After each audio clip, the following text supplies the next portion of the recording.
Well, if you didn't read my article this morning over at heaver.news, why not? See the link below to read my article. Sign up so you receive all of my articles direct into your inbox to ensure that we can stay in touch. Check out the link below. Now, I wrote today about the total disaster this country is facing under Labour. And of course, there has been some negativity surrounding Reform UK this week, which is very unfortunate because it lets Labour off the hook. Because you see with Labour at the moment, quite plainly here, wrecking the economy with that anti-business agenda, heading towards two-tier insanity, and illegal immigration, as bad as it has ever been, it's absolutely off the scale. So I will not be letting them off the hook for that.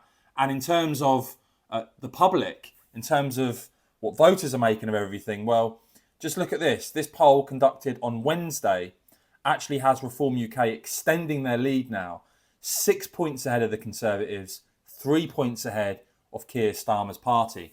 And when it comes to the upcoming by-election in Runcorn and Helsby, this should be an easy Labour hold. They got over 50% of the vote at the last general election last year. Reform UK a distant second on around 18%. So you're looking at over 22,000 votes versus under 8,000 votes for Reform. It's going to be a two-horse race between Labour and Reform. And in a bombshell poll today from Lord Ashcroft, what we see is that Reform are ahead of Labour there, 40 to 35, a 20% swing from Labour to Reform since the general election. When you include only those saying they're certain to vote, you see Reform's lead actually increases to 9 points, a 22% swing since July. That is absolutely massive. And why has this happened? Well, it's happened because just over half now of Labour's support from the last general election in that constituency say they will definitely vote, compared to 78% of Reform voters.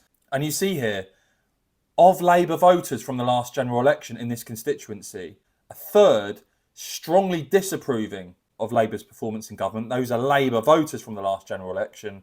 And just look at this in terms of the most important issues facing the country. Immigration and asylum come ahead of cost of living, the economy, the NHS comes ahead of everything.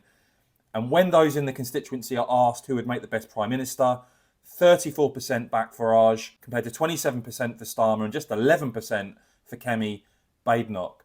Finally, you see here, even with Labour voters here from the last general election, only 49% backing Starmer, 19% of Labour voters from the last election backing Farage. Those are pretty dramatic figures that will clearly worry Labour and show you that Reform's rise is continuing. I will, of course, keep bringing you all the latest on this and much more though, guys. So please do whack this video a quick thumbs up. And of course, as ever, cheers for watching.